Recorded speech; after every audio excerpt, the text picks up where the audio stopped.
அனைவருக்கும் வணக்கம். அதாவது முதலமைச்சர் கையெழுத்து போட்டு விஜய் அவர்கள் அறிவிச்ச முதல் அறிவிப்பையே அதே முதல் நாள்லயே மாற்றி அமைச்சது தமிழக வரலாற்றிலே இதுதான் முதல் முறை. எப்பவுமே முதலமைச்சர் ஆன உடனே முதல் கையெழுத்து போடுவாங்க. ஸ்டாலின் அவர்கள் என்ன பண்ணாரு, இங்க எல்லாருக்கும் பெண்களுக்கெல்லாம் பேருந்து இலவசம் சொல்லி அறிவிப்பு கொடுத்தாரு இல்லையா? அந்த மாதிரி விஜய் அவர்கள் என்ன பண்ணாரு, நாங்கள் ஆட்சிக்கு வந்ததனால் 200 யூனிட் மின்சாரம் இனிமேல் அனைவருக்கும் இலவசம் அப்படின்னாரு. ஆமா சொன்னாரு. அதுதான் இல்ல, தேர்தல் அறிக்கையில சொன்னாரு. இப்ப அனைவருக்கும்னு சொல்லல, 500 யூனிட்டுக்கு கீழே பயன்படுத்தக்கூடிய வீடுகளுக்கு 200 யூனிட் மின்சாரம் ஃப்ரீனாரு. என்ன சொல்றீங்க கோகுல்? அப்புறம் என்னாச்சு? அதுக்கப்புறம் எல்லா பக்கத்துல இருந்தும் அடி விழுந்துச்சு.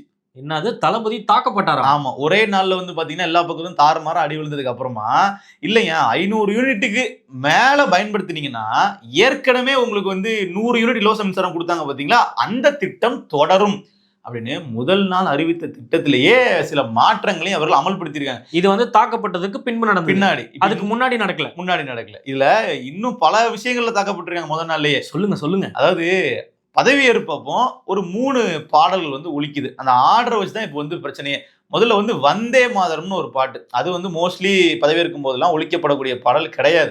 அதுக்கப்புறமா தேசிய கீதம் ஒலிக்குது. மூன்றாவதாக தமிழ் தாய் வாழ்த்து ஒலிக்கப்படுது. இது தமிழ்நாடு முழுக்க ஒரு பெரும் சர்ச்சையை ஏற்படுத்திருச்சு. கோகுல், நம்ம தமிழ்நாடு பேர் போனதே பாத்தீங்கன்னா தமிழர்களுக்காக ஒரு குரல் கொடுக்கக்கூடிய ஒரு நாடு தான் தமிழ்நாடு. என்னைக்குமே நம்ம விட்டு கொடுக்க மாட்டோம். தமிழ் தான் முக்கியன்ற வாழக்கூடிய ஒரு நாடு தான் தமிழ்நாடு. இதுல எப்படி 3rd பிளேஸ் போச்சு? அதுதான் இதை எல்லாரும் கேட்டாங்க. முதல்ல கேட்டது யாருன்னு பாத்தீங்கன்னா, விஜய் அவர்களுக்கு ஆதரவு அளித்த கட்சிகள். திமுக கூட கூட்டணியில் இருந்தாலும் விஜய் அவர்கள் ஆட்சி அமைப்பதற்கு நாங்க எங்களோட ஆதரவை தர்றோம்னு சொல்லி முன்வரிசையில ஆதரவு கொடுத்த கம்யூனிஸ்டுகளும் சரி, விடுதலை சிறுத்தைகள் கட்சியும் சரி, எல்லாருமே என்ன பண்ணாங்கன்னா, எப்படிங்க இப்படி நீங்க பண்ணலாம், இதெல்லாம் தவறு இல்லையா அப்படிங்கிற மாதிரி அவர்களுடைய கண்டனத்தை பதிவு பண்ணிட்டாங்க.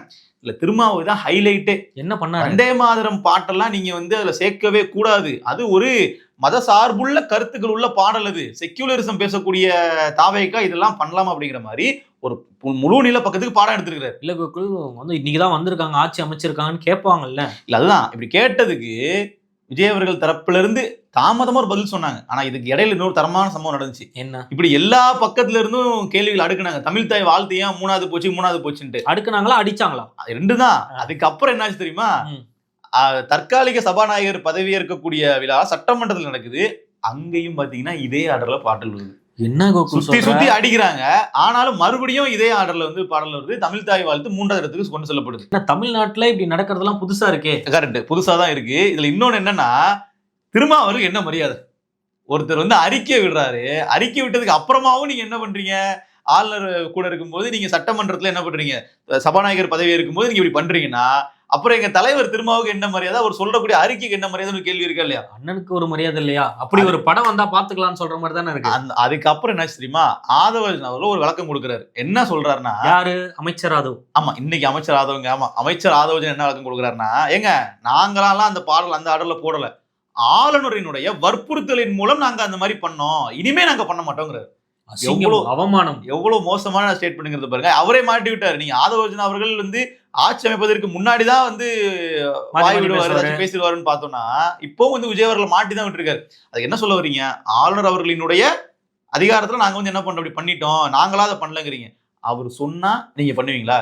கேள்வி இருக்குல்ல. கரெக்ட். அதாவது கோகுல், நம்ம தமிழ்நாட்டுல முன்னாடி திமுக இருந்தாங்க. திமுக ஆளுநர் அவர்களை எப்படி டீல் பண்ணாங்கன்றது நம்ம எல்லாருக்குமே தெரிஞ்ச ஒரு விஷயம். திமுகவின் மீது குறைகள் இருக்கலாம், நமக்கு பிடிக்காது, ஆட்சி மாறணும்னு நினைச்சோம். ஆனா ஆளுநரே ஓட விட்டதுன்னா திமுக தான். இல்ல, அது நம்ம பார்த்திருப்போம். அதையே நம்ம டிராமான்னு சொன்னோம். இப்போ சட்டமன்றத்துல பொன்முடி அவர்கள் போயா அப்படின்னு ஆளுநர் சொன்னாரு, RN ரவி சொன்னாரு. அதை நம்ம இவங்க ஸ்டண்ட் பண்றாங்க, இவங்க பின்னாடி போய் காலில் விழுவங்க, முன்னாடி கத்துறாங்கன்னு சொன்னோம். அப்படி கூட நீங்க கேமரா முன்னாடி கூட பெர்ஃபார்மன்ஸ் பண்ண மாட்டேங்கிறீங்களே. நீங்க அவர் சொன்னாலும் பகிரங்கமா ஒத்துக்கிறீங்க. நீங்க ஆஃப் ஸ்கிரீன்ல நீங்க அவங்க கிட்ட சரண்டர் ஆனதை நீங்க ஆன் ஸ்கிரீன்ல ஆதவர்ஜன் அவர்கள் பேட்டி கொடுத்து சொல்றாரு. இது யாரை எக்ஸ்போஸ் பண்றாரு? ஒரே நாள்ல விஜய் அவர்களுக்கு இது மூலமா எவ்வளவு எதிர்ப்பு அப்படிங்கிறத பாருங்க. நேர பெரியார் திடலுக்கு போறாரு. பெரியார் திடலுக்கு போயிருந்தாரு. ஆமா, பெரியாரினுடைய பேரன் இல்லையா விஜய் அவர்கள். பெரியார் அவருடைய திடலுக்கு போயிட்டு மாலை அணிவித்து விட்டு அங்குள்ள ஆசிரியர் கி வீரமணி அவர்களை பாக்குறாரு. சால்வை அணிவித்தார், எல்லாம் பண்ணாரு இல்லையா. பண்ண அப்புறம் வீட்டை விட்டு வெளியே போனோன்னு, ஏன்னா போக விட்டு புடனில் அடிக்கிற அப்படிங்கிற கான்செப்ட் என்ன பண்ண அவரும் அறிக்கை வர்றாரு. இதுதான் உங்கள் மாற்றமா?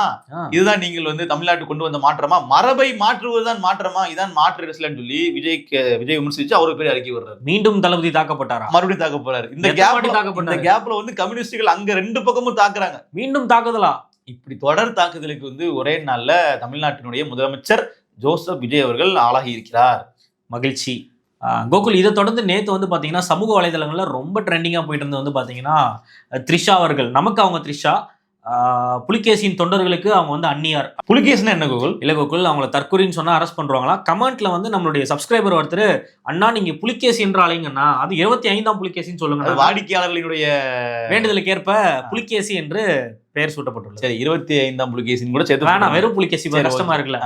புலிகேசி அவர்கள் பதவி ஏற்கும் போது த்ரிஷா அவர்கள் கண்ணீர் விட்டு அழுதுருக்காங்க. அதை எப்படி பாக்குறீங்க? ஏங்க, அவங்களோட நட்புங்க, ஒரு நட்பு வட்டாரத்துல முக்கியமான நபரே, ஒரு நண்பர் வந்து முதலமைச்சராக அப்படிங்கும்போது ஆனந்த கண்ணீர் வரும் இல்லையா? இப்ப நீங்க நாளைக்கு வந்து முதலமைச்சர் ஆகும்போது உங்களுடைய வட்டாரங்கள்ல, நட்பு வட்டாரங்கள்ல ஆனந்த கண்ணீர் வரும் இல்லையா? இல்ல, இப்ப பொண்டாட்டி அழுதா பிரச்சனை இல்ல, வேற யாரோ அழுகுறாங்க, அதுவும் ஃபர்ஸ்ட் சீட்ல உட்காந்து அழுகுறாங்களே, அது ஒரு பெரிய சர்ச்சையை ஏற்படுத்தி இருக்குதான். த்ரிஷா அவர்கள் வந்தது அப்படிங்கறத விஜய் ரசிகர்களே விரும்பல.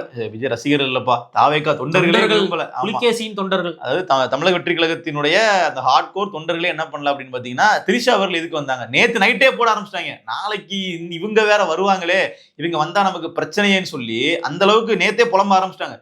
சொன்ன மாதிரியே வந்து வரிசையில உட்காந்துட்டாங்க. நேத்தே சொன்னாங்க நாளைக்கு நாள் நல்லா தான் இருக்கும், இந்த ஒரு ஆள் மட்டும் வராம இருந்தா போதும்னு நினைச்சிட்டு இருந்தாங்க. ஆனா என்னாச்சுன்னு பாத்தீங்கன்னா, வரிசையில அப்படி ஃப்ரண்ட்ல வந்து உட்காந்துட்டாங்க. எல்லாரும் கேமரா அவங்க தான் ஃபோக்கஸ் பண்ணுது, த்ரிஷா அவரோட ரியாக்ஷன் தான் எடுக்கிறாங்க. முதலமைச்சரா பதவி இருக்கும்போது அப்படியே ஆனந்த வாய் வந்து இந்த லெஃப்ட்ல 2 வாட்டி போச்சு, ரைட்ல அது அழுவுறத வந்து மேட்ச் பண்ணாங்க. ரொம்ப அழகா இருந்தது, அந்த நடிப்பு வந்து சூப்பரா இருந்தது கோகுல். சரி, ஓகே, உங்களுக்கு பிடிச்சிருக்கு, நீங்க ரசிக்கிறீங்க, ஓகே, தனியா பாத்துக்கீங்க. இப்ப என்ன விஷயம்னா, இதை வந்து ஒரு தொண்டர் என்ன பண்றாருன்னா, பத்திரிகையில ஒரு பேட்டி கொடுக்குறாரு. என்ன சொல்றாரு அப்படின்னா, அதை நம்ம சொல்ல வேணாம், நீங்களே பாருங்க. புலிகேசியின் தீவிர தொண்டர் பாருங்க. தமிழகத்தின் தங்க தலைவி த்ரிஷா அவர்கள் வந்து துணை முதல்வர் வந்தா கூட சந்தோஷம். உங்களுக்கு என்ன பிரச்சனை? அதெல்லாம் தப்புங்க, இருக்குங்க, அப்படித்தாங்க இருக்குங்க. ஓகேவா, உங்களால என்ன பண்ண முடிஞ்சது அவ்வளவுதான். பாத்தீங்களா மக்களே, தமிழகத்தினுடைய துணை முதல்வரா த்ரிஷா வந்தா கூட பிரச்சனையே இல்லைன்னு சொல்றாரு. பாத்தீங்களா இந்த புலிகேசியின் ஆதரவாளர். ஒருவேளை திருச்சி கிழக்குல இவங்க நின்னா நம்மளுடைய நிலைமை என்ன வருது மக்களே? எனக்கு தெரிஞ்சு முன்னாடி கூட நான் என்ன நினைச்சேன், இதெல்லாம் நிக்க வைக்க மாட்டாங்க, எவ்வளவு விமர்சனங்கள் வருமே, அதெல்லாம் எப்படி ஏத்துப்பாங்க, அதெல்லாம் பண்ண மாட்டாங்கன்னு நினைச்சிட்டு இருந்தோம் கூகுள். ஆனா இவங்க பேசுறதெல்லாம் பார்த்தா நாளைக்கே த்ரிஷாவை திருச்சி கிழக்குல நிக்க வச்சா கூட எல்லாரும் போட்டு ஜெயிக்க வச்சிருவாங்க போல இருக்கு. ஜெயிக்க வச்சதுக்கு அப்புறம் கட்சியிலையும் பதவி கொடுத்துருவாங்க. துணை முதல்வர் ஆனால் ஆச்சரியப்படுறதுக்கு போல இல்லையா? ஏன்னா தொண்டர்கள் ஏத்துக்கிற மண்ணில் வந்துட்டாங்களே. என்ன மக்கள் இல்ல கோகுல், இல்ல மக்கள்ன்ற பாருங்க, இந்த மக்கள் எப்படியாப்பட்ட மக்கள் நான் நினைச்சிட்டு இருந்தேன். மற்ற மாநிலங்களுக்கு வந்து எடுத்துக்காட்டா இருந்தாங்க நம்மளுடைய தமிழ் மக்கள். ஆனா இன்னைக்கு போய் இப்படி சீரழிஞ்சு நிக்கிறாங்களே, என்னால ஏத்துக்கவே முடியல கோகுல். இன்னைக்கு விஜய் அவர்கள் பதவி ஏற்கும் போது இன்னொரு சம்பவம் பண்ணாரு. என்னன்னா, அந்த மேசையை வந்து அவர் கையால ஒரு பக்கம் தூக்கி அவரே வந்து கொண்டு போய் வச்சாரு. எந்த மாநிலத்திலே ஒரு முதலமைச்சரே வந்து ஒரு பெஞ்சு தூக்குவாங்களா? இங்க விஜய் அவர்கள் பண்ணாரு பாத்தீங்களா? கோகுல் கொஞ்சம் தள்ளி உட்காருங்களா. கை இருக்கா? ஆமா. சேரை தள்ளினீங்களா? ஆமா. கை இருக்கவன் எவனா இருந்தாலும் பெஞ்சையும் தூக்குவான், சேரையும் தள்ளுவான். இதை ஒரு விஷயம்னு சொல்லிட்டு ரீல்ஸ் போட்டுட்டு கையிலே ஆகாசன்னு பாட்டு போடுறீங்க பாத்தீங்களா புலிகேசியின் தொண்டர்களே. எனக்கு புரியல, தமிழ்நாடு எங்க போயிட்டு இருக்குன்றது சுத்தமா புரியல. தளபதி பெஞ்சை தூக்கிட்டாரா, அதுல என்ன உங்களுக்கு அதிசயம்? இது என்ன பிரமாதம்? தளபதி நாளைக்கு தளபதி குளிச்சாருன்னா கூட, தளபதி குளிச்சுட்டாரு, அவரே ஒரு கையை போட்டு தளபதி சோப்பு போட்டு குளிச்சிட்டாருன்னு சொல்றது கூட இங்க வந்து நம்ம ஆச்சரியப்பட தேவையில்ல. இது என்ன பிரமாதம்? இதை விட ஸ்பெஷல் ஐட்டம் ஒண்ணு இருக்கு, என்ன அதை பாருங்க இப்போ போடுங்க. இவரு காலையில இருந்து சாப்பிட்டுருப்பாரா, மதியம் சாப்பிட்டுருப்பாரா, எனக்கு ஒண்ணுமே புரியல. 5வது நாள் இன்னைக்கு அழிஞ்சுட்டே இருக்காரா. அந்த அலையறத பாக்கும்போது ஒரு மாதிரி மனசு கஷ்டமா இருக்கு. இது எவ்வளவு பெரிய ஆளு, அவ எவ்வளவு சில் பண்ற டைம் திங்மா இது. பட் இப்படி அழிஞ்சுட்டே இருக்கிறத பாக்கும்போது ஒரு மாதிரி ரொம்ப கஷ்டமா இருக்கு. பெத்த புள்ள தொட்டில படுத்து கிடக்குது, பெத்த குழந்தை சாப்பிட்டுச்சான்னு அந்த அம்மா கேட்கல. அண்ணன் சாப்பிட்டாரா, அண்ணன் தூங்கிட்டாரா, அண்ணன் நடந்தாரா, அண்ணன் உக்காந்தாரா, அண்ணன். எனக்கு என்னன்னா, எனக்கு இதெல்லாம் பார்க்கும் என்ன தோணுதுன்னா, இதுக்கு முன்னாடி எத்தனையோ முதலமைச்சர்கள் வந்து இருந்திருக்காங்க இல்லையா? அதாவது ஸ்டாலினோ, கலைஞர் கருணாநிதியோ, ஜெயலலிதாவோ, யாருனாலும் சரி, இவங்க யாருக்காச்சும் இது மாதிரி சாப்பிட்டு இருப்பாங்களா, தூங்கி இருப்பாங்களா, அதை பத்தி நீங்க கவலைப்பட்டதே இல்லையே. சீமான்லாம் வந்து எப்படின்னா, வெயில்ல மழையில கூட விட்டுருங்களேன், மேற்கூரை போட மாட்டாங்க, வெயில்ல பேசுவாங்க. மழை வரும், அப்படியே வந்து மலையில நினைஞ்சுக்கிட்டே மாடு ஆடு கூட வந்து பாத்தீங்கன்னா ஒதுங்கி நீங்க அவர் நிக்க மாட்டார், ஒதுங்கி மலையில நின்று பேசிட்டு இருப்பாரு. அதனாலதான் அவர் அப்படி கலாய்க்கிறாங்க. அவரை வந்து இவங்க என்ன நினைப்பாங்கன்னா, ஸ்டண்ட் பண்றியா நீ, ஆக்டிங் கட்டுறியா நீ வந்து ஸ்கோர் பண்ண பாக்குறேன்னு சொல்லி கலாய்ப்பாங்க. ஆனா விஜய் அவர்கள் வந்து அவர் பாட்டுக்கு போறாரு வர்றாரு. இன்னைக்கு ஒரு நாள் தான் அவருக்கு ஃபுல் டைம் ஒர்க் இருக்கும். நாளையில இருந்து எல்லாம் இந்த மாதிரி எல்லாம் வெளியே வருவாரெல்லாம் தெரியாது. இன்னைக்கும் பேட்டி கொடுக்கல, அதை கவனிங்க நீங்க. நாளையில இருந்து சில் பண்ணுவாங்க. மீடியாக்காரங்க வந்து மைக்க நீட்டுறாங்க, அப்படியே திரும்பி போறாரு. நான் என்ன நினைச்சேன், முதலமைச்சர் ஆனதுக்கு அப்புறமாச்சும் ஒரு பேட்டி கொடுப்பாருன்னு நினைச்சேன். கத்திப்பட அளவுல வந்து அவர் பேசுவார் நினைக்கலன்னா கூட, சரி ஏதோ ஒரு பேப்பரை பார்த்து கூட சில கேள்விகளுக்கு வந்து பேப்பரை பார்த்து பேசுவார், இல்ல பக்கத்துல இருக்கவங்ககிட்ட கேட்டு கூட பேசுவார்னு நினைச்சேன். ஆனா இன்னைக்கும் மைக்கை பார்த்து அப்படியே ஒரு 10 ஸ்டெப் பேக். அவர் ஒரு கல்ட்டு கோகுல் பேசிட்டாருன்னு வச்சுக்கோ, இந்த மக்களுக்கு அவர் மேல இருக்க ஈர்ப்பு கம்மியாயிடும். முதலமைச்சர் ஆனதுக்கு அப்புறம் பேசிதானங்க ஆகணும். பேச மாட்டாரு, அவங்களோட ஸ்கிரிப்டே அதுதான், பேச மாட்டாரு. அடுத்த 5 ஆண்டுகள் வந்து அவர் பேசுறது ரொம்ப ரொம்ப கடினம் தான். அவரை நீங்க பாக்குறதே கடவுள் மாதிரி பார்க்கணும். அது வரைக்கும் தான் விஜய்க்கு வந்து இங்க வந்து மார்க்கெட். இதுல இன்னொரு விஷயம் என்னன்னா, இன்னைக்கு நம்ம சொன்னோம் இல்லையா, ஒரே நாள்ல தாவேகாவுக்கு குஜிலி மிஸ் நடந்திருக்குன்னு தான் நம்ம சொல்லணும். எல்லா பக்கத்துல இருந்து அடி விழுது. உங்களுக்கு புரியுதுங்களா? முன்னாடி ஆதரிச்சவங்க பின்னாடி விட்டு அடிக்கிறாங்க. எல்லாருமே வந்து ஆட்சி அமைக்கிறதுக்கு ஆதரவு கொடுத்துட்டாங்க. ஆனா ஒரே நாள்ல என்ன ஆகுதுன்னா, அந்த தமிழ் தாய் வாழ்த்தினுடைய அந்த நீங்க மரபே வந்து மாத்திட்டீங்க, ஒட்டுமொத்தமா தமிழே விட்டு கொடுத்துட்டீங்கன்னு சொல்லி எதிர்க்கட்சிகள்லாம் ஸ்கோர் பண்றதுக்கு தாவேகாவே வந்து வாய்ப்பு ஏற்படுத்தி கொடுத்துற மாதிரி தான் பாக்குறோம். நீங்க முதலே சொன்னது மாதிரி டிஎம்கேவோ ஏடிஎம்கேவோ இந்த மாதிரி கட்சிகள் கூட என்ன பண்ணுவாங்கன்னா, அவர்களுக்குன்னு சொல்லி ஒரு டெக்கோரம் மெயின்டைன் பண்ணுவாங்க. ஆமா, ஒரு சில பாலிசி இப்படிதான் இருக்கணும், அங்க விட்டு கொடுக்க மாட்டோங்கிற மாதிரிலாம் பண்ணுவாங்க. இவங்க வந்து ஆளுநர் சொன்னாரு நாங்க கேட்டோம் அப்படின்னா நாளைக்கு என்னெல்லாமோ சொல்லுவாங்க. பாலிசின்றது ஒண்ணு இல்லையே. நாளைக்கு மோடி சொல்லுவாரு, நீங்க வந்து தமிழ்நாட்டு திட்டத்துக்கு நீங்க வந்து செயல்படுத்துங்க, நாங்க வந்து உங்களுக்கு சப்போர்ட் பண்றோம் அப்படின்னாலோ, இல்ல பிரைம் மினிஸ்டரே சொல்லிட்டாருங்க அதனால நாங்க பண்ணிதான் ஆகணுன்ற மாதிரி நீங்க வந்து ஒரு சண்டை மனப்பான்மை இல்லாம நாங்க எது பண்ணாலும் நாங்க எதிர்த்து போராடுவோம் அப்படிங்கிற மைண்ட் செட் இல்லாம நாங்க எது சொன்னாலும் சரின்னு சொல்லிட்டு நாங்க வந்துருவோங்கிற மாதிரி இருந்தீங்கன்னா அது எப்படி நம்மளோட உரிமைகள் வந்து பாதுகாக்கிறது உதவுன்ற ஒரு கேள்வி இருக்கு இல்லையா? இன்னைக்கு காலையிலே உரிமைகள் போயிடுச்சு. தமிழகத்தோட உரிமைகள் என்ன பொறுத்த வரைக்கும் போயிடுச்சு கோகுல். இப்படிதான் ரெஸ்ட் ஆஃப் த டேஸ் இருக்கும்னு சொல்லி சொல்றீங்க. இப்படிதான் இருக்கும். இன்னும் இருக்கக்கூடிய 5 ஆண்டுகளா, இன்னும் 4.5 ஆண்டுகள் அப்படி எல்லாம் கிடையாது. இவங்க எப்ப ஆதரவு விளக்குறாங்களோ அப்ப ஆட்சி கவலும். அது எப்போன்னு தெரியாது நமக்கு. ஆனா இதுல இன்னொரு விஷயம் நடந்துட்டு இருக்கு பாத்தீங்களா? அதிமுகல இருந்து ஒரு சங்க் ஆஃப் எம்எல்ஏஸ் வந்து அப்படியே கலண்டு தாவேகா பக்கம் போறதுக்கு நிக்கிறாங்க. சன்ஃபேஸ் உங்களுக்கு பிரத்யேகமா சில தகவல் அதை பத்தி கிடைச்சிருக்குன்னு சொல்லியிருந்தீங்க. அதை பார்வையாளர்கள் பகிர்ந்து. அதாவது கோகுல், இப்போ பாண்டிச்சேரியில வந்து சன்ஃபேஸ் கீழே ஒரு டீமும் எடப்பாடியார் அவருடைய கீழே ஒரு டீமும் வந்து ரெண்டா பிரிஞ்சிருக்காங்க. அங்க பாத்துருப்பீங்க, எம்எல்ஏஸ்லாம் ஒரு 30 எம்எல்ஏ 40 எம்எல்ஏ உள்ள போட்டு அடைச்சு வச்சிருக்காங்கன்னு சொல்லிட்டு. சிவி சண்முகத்தை தான் சன்ஃபேஸ்ங்கிறாரு. ஆடியன்ஸுக்கு புரியுற மாதிரி. சிவி சண்முகத்தை தான் நான் சன்ஃபேஸ்ன்னு சொன்னேன். சோ அவரை வந்து அங்க அடைச்சு வச்சிருக்காங்க. எடப்பாடி பார்க்க போயிருக்காரு. அன்னைக்கு என்ன நடந்திருக்குன்னா, எனக்கு வந்து தகவலின் அடிப்படையில் சொல்றேன், நானா போய் அங்க நேரில் எதுவும் பார்க்கல. எனக்கு என்ன சொன்னாங்கன்னா, கொஞ்சம் மூத்த அமைச்சர்கள், அதாவது அதிமுக ஆள் இருக்காங்க, அதனாலதான் சொல்றேன். அப்படிலாம் இல்லைங்க. 4 இடத்துல 4 பேர் தெரிஞ்சு வச்சிருக்கோம், அவ்வளவுதான், வேற ஒண்ணும் இல்ல. சிவி சண்முகம், வேலுமணி, தங்கமணி, ஸோ இந்த மாதிரி மூத்த நிர்வாகிகள்லாம் எல்லாரும் சேர்ந்து எடப்பாடி அவர்களை தாக்க போயிருக்காங்க. அதாவது சிவி சண்முகம் முக்கியமா வந்து எடப்பாடி அவர்களை, டே எடப்பாடி உன் கீழே எவ்வளவு எம்எல்ஏ இருக்காங்கன்ற மாதிரி கேட்டு தாக்க போயிருக்காங்க. சீன் இப்படியே நடந்துச்சாங்க சொன்னாங்க, நான் சொல்றேன்.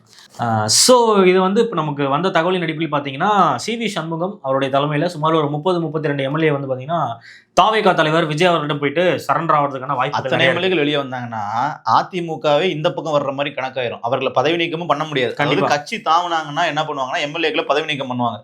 ஆனா ஒரே கட்சியிலேயே பெரும்பான்மையான எம்எல்ஏக்கள் வெளியே வந்துட்டாங்க. 3/2 பங்கு. ஆமா, அது கட்சி தாவுதல் அப்படிங்கிற மீனிங்ல வராது. என்ன ஆகுனா ஒட்டுமொத்த கட்சி அங்க போறதா வந்துடும். அப்ப பெரும்பான்மை அவர்கள் பக்கம் போயிடும். அப்போ கட்சி தாவுதல் தடை சட்டம் மூலமாக அவரோட பதவியை வந்து பறிக்க முடியாது. அதாவது இன்னைக்கு கோகுல், இப்போ இந்த விஷயம் வந்து பாத்தீங்கன்னா, ஒரு உண்மையான அதிமுக தொண்டர் இதை ஏத்துப்பாருன்னா கண்டிப்பா ஏத்துக்க மாட்டார். நமக்கு திராவிட கட்சிகள் மீது விமர்சனங்கள் இருந்தாலுமே இன்னைக்கு வந்து நீ டிவிகேக்கு சப்போர்ட் பண்ணா கண்டிப்பா ஏடிஎம்கேன்ற ஒரு கட்சி வரக்கூடிய தேர்தலில் இருக்காது. இல்ல, இன்னொன்னு ஏடிஎம்கேன்ற கட்சி வந்து இனிமே மீண்டெழுவதற்கான வாய்ப்பு இருக்கிறதாவும் நான் பெரிய அளவுல பாக்கல. ஏன்னா அவர்கள் வந்து ஒரு அக்ரெசிவான பாலிடிக்ஸ் வந்து பண்ணாதான் அதுல இருந்து வெளியே மீண்டு வர முடியும். ஒண்ணுமே பண்ணலையே, அதுதான் நமக்கு பெரிய இதா இருக்கு. நம்ம இப்போ கரூர் சம்பவத்துல இருந்து தாவேகா மேலான ஒரு அமைதியான ஒரு காலகட்டம், அவர்கள் வந்து எதுவுமே பேசல, விமர்சனம் பண்ணலங்கிறது ஒரு விஷயம் இருக்கு இல்லையா? அதுல இருந்து இப்ப வரைக்கும் ஆளுங்கட்சி ஆனதுக்கு இன்னைக்கு தமிழ் தாய் வாழ்த்து பிரச்சனை கூட அவர்கள் பெரிய அளவில் எடுக்கவே இல்லை. அவர்கள் எத்தனை முன்னாள் அமைச்சர்கள் அதை பத்தி பேசியிருக்காங்க, அது கொடுத்து குரல் கொடுத்துருக்கு, எதுவுமே பண்ணல.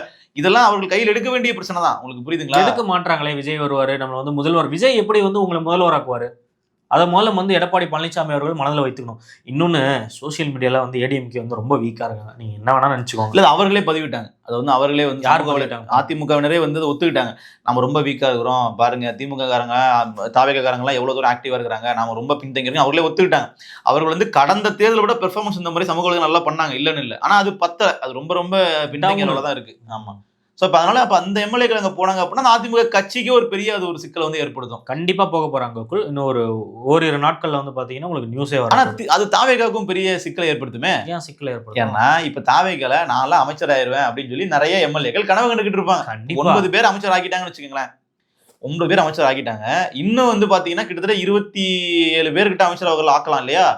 அப்ப அவர்கள்லாம் எங்க அமைச்சராகுவாங்க, யாருக்கு பதவி கொடுப்பாங்க? பாதி பேர் அதிமுகல இருந்து இவர்கள் போறாங்கன்னா கண்டிப்பா இவர்களை வெகுவா கவனிக்கணும். கண்டிப்பா சிவி சண்முகம் அவர்கள் வந்து அங்க போயிட்டு பதவியை ராஜினாமா பண்றாருன்னா நீங்க நாளைக்கு ஒரு சட்டத்துறை அமைச்சர் கூட கேட்கலாம் இல்லையா? கண்டிப்பா கேட்பாரு. அப்ப இப்பெல்லாம் இருக்குன்னா எப்படி வந்து அங்க இருக்கக்கூடிய தாவேகா எம்எல்ஏக்கள் ஒத்துப்பாங்கன்றது ஒண்ணு. இன்னொன்னு, இவ்வளோ எம்எல்ஏக்கள் அங்க போய் தாவேக்களை சேர்றாங்கன்னா, இல்ல தாவேக்கோட கூட்டணி வச்சு அவர்கள் பதவியில வந்து அதிகார பகிர்வு வாங்கிக்கிறாங்க அப்படின்னா, பொதுமக்கள் என்ன நினைப்பாங்க? அதிமுக ஓட்டு போட்டோமா, தாவேக ஓட்டு போட்டோமா, விஜய் சிஎம் நினைச்சு ஓட்டு போட்டோமா, இல்ல அதிமுகவினுடைய இன்னொரு கிளை அமைப்பு இங்க பிரான்ச்ல வந்து கட்சி நடத்தணும்னு நினைச்சோமான்னு மக்கள்கிட்ட ஒரு கேள்வி வருமா இல்லையா? கண்டிப்பா வரும். இது நடந்ததுன்னா அதிமுக என்ற கட்சி அழிவை நோக்கி சந்திக்குதுன்னு நான் பாக்குறேன். 2031 கட்சி இருக்குமான்னு கூட நம்மளால சொல்ல முடியல. நிச்சயமா. அதாவது இரட்டை தலைமை பிரச்சனை இருக்கும்போது இடத்துல இருந்து அந்த கட்சி வந்து 4.5 ஆண்டுகள் ஆட்சியில நீடிக்குமா அப்படிங்கிற கேள்வி வந்து எக்கச்சக்கமான விஷயங்கள் எடப்பாடி அவர்கள் வந்து கடந்து வந்தார். உண்மையிலேயே வந்து எடப்பாடி அவர்கள் 4.5 ஆண்டுகள் ஆட்சி செய்வார்ன்ற விஷயத்தை யாருமே சொல்லல. ஸோ ஆனாலும் வந்து என்ன பார்த்தீங்கன்னா கட்சியை வந்து கட்டமைச்சு கிட்டத்தட்ட கட்சியை காப்பாற்றி வச்சிருந்தாரு. ஓபிஎஸ் அவர்களை வெளியே அனுப்புனதுக்கு பின்னாடிலாம் கட்சி தொண்டர்கள் ஆக்டிவா தான் இருந்தாங்க. பெரிய அளவில் வாக்குகள் வித்தியாசம் பிரிஞ்சு சசிகலா அவர்கள் அதிமுக வாக்குகளை பிரிச்சாங்க. அதே மாதிரி டிடிவி தினகரன் அவர்கள் தனியாக நின்று 2024 வந்து வெற்றி வாய்ப்பை பெரிய அளவில் வந்து பாதிச்சாரு. எல்லாமே இருந்தாலும் 26ல பெரிய அளவில் ஒருங்கிணைஞ்சாங்க. ஒரு ஒருங்கிணைந்த அதிமுக மாதிரி வந்தாங்க. அப்போ சசிகலா அவர்கள் வெளியே வேட்பாளரை போட்டு பல தொகுதிகளில் காலி பண்ணி விட்டாங்க. இந்த மாதிரி தான் வந்து இருந்துச்சு. இப்போ வந்து எடப்பாடி அவர்கள் தலைமை வேண்டாம்னு சொல்லி பழைய மேல் பிரிஞ்சு போறாங்க, தாவக பக்கம் போறாங்கன்னா அந்த கட்சி இதோட வந்து பாத்தீங்கன்னா கட்சிக்கு வந்து அது அவ்வளவுதான் முடிஞ்சு போச்சு. ஆமா. இப்போ அவங்க உள்ள போறதுனால யாருக்கு பாதிப்பெல்லாம் வந்து பாத்தீங்கன்னா நம்மளுடைய விசிகே, சிபிஐ, சிபிஎம் இவங்கெல்லாம் வெளியே போறது தேவையில்லை. தேவையில்லை. நீங்க எங்களுக்கு தேவையில்லை. தேவையில்லை. சோ பாத்துக்கணும், நீங்க யாருக்காக போய் நின்னீங்களோ அவங்க அடுத்தது என்ன பண்ண போறான்றது நீங்களே. ஆனா எனக்கு இன்னொரு கேள்வி இருக்கு. என்னன்னா இப்ப விசிகா போன்ற கட்சிகளோ கம்யூனிஸ்ட் கட்சிகளோ வந்து அவர்கள் அதிகாரத்துல பங்கு கேட்கல, கூட்டணி வைக்கல. அப்படி இருக்கும்போது அவர்களுக்கு பெரிய இழப்பு இல்லையே. நாங்க திமுக கூட தான் இருக்கிறோம், ஆனா உங்களுக்கு நாங்க ஆதரிக்கிறோம், நீங்க ஆட்சி அமைக்கிறத நாங்க ஏத்துக்கிறோம், அதாவது கூட்டணி வைக்கலன்னு தானே சொல்லியிருக்காங்க. அப்புறம் திருமாவளவன் அவர்கள் மெயினா உள்ள வந்ததுக்கே நீங்க வந்து என்டிஏ கூட்டணில இருந்து யார்ட்டையும் நீங்க எதுவும் போய் கேட்கல, உதவி கேட்கல அப்படின்ற ஒரு ரீசனுக்காக தான் திருமாவளவன் கண்டிப்பா வந்து இவர் ஆட்சி அமைக்கிறதுக்கான அவரோட சப்போர்ட்டை பண்ணாரு. இன்னைக்கு வந்து சி வி சண்முகம் 30 எம்எல்ஏட வராருன்னு சொல்லிட்டு இவங்க அவங்கள வரவேற்றாங்கன்னா தாவேகாவுடைய பேர் வந்து ரொம்ப டேமேஜ் ஆகும். தளபதிக்கு அப்புறம் டெய்லியுமே வந்து குஜிலி மிஸ் தான் பாத்துக்கோங்க. நிச்சயமா நம்ம பொறுத்திருந்து பார்ப்போம். இன்னும் நம்ம வந்து எதிர்பார்க்காத பல சம்பவங்கள் நடக்க இருக்கு. தமிழக அரசியல் அந்த அளவுக்கு வந்து பரபரப்பான காலகட்டமாக போயிட்டு இருக்கு. அவர் சொன்னார் இல்லையா, நியூ இயரா ஸ்டார்ட்ஸ் நவ் அப்படின்னு சொன்ன உடனேல இருந்து அப்படியே வந்து தாவேகா குறித்த விமர்சனங்கள், அதற்கான பதில் அப்படிங்கிற மாதிரி ஒரு 2 பக்கமும் மாறி மாறி தான் கருத்துக்கள்லாம் பகிரப்பட்டு இருக்கு.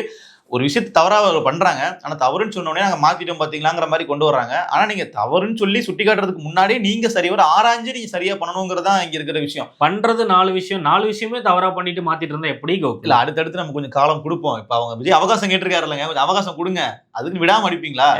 வந்த அன்னைக்கே நாங்க முடிச்சிருவோம், நாங்க வந்து தமிழகத்தையும் தலையில திருப்பி போட்டுருவோம், புரட்டி போட்டுருவோம். நாங்க எல்லாம் புரட்டி போடப்படும், திருப்பி போடப்படும். ஒரு 6 மாச காலம் அவகாசம் வரைக்கும் நம்ம நிதானமா தான் அவங்கள்ட்ட வந்து கேள்வி கேட்கணும், அக்ரெசிவா வந்து கேட்கணும்னு அவசியம் இல்லை. சரி, நம்ம பொறுத்திருந்து பார்ப்போம். கண்டிப்பா கோகுல். தொடர்ந்து புலிகேசி அவர்களை பத்தி நம்ம பேசுவோம் மக்களே. நன்றி, வணக்கம். நன்றி.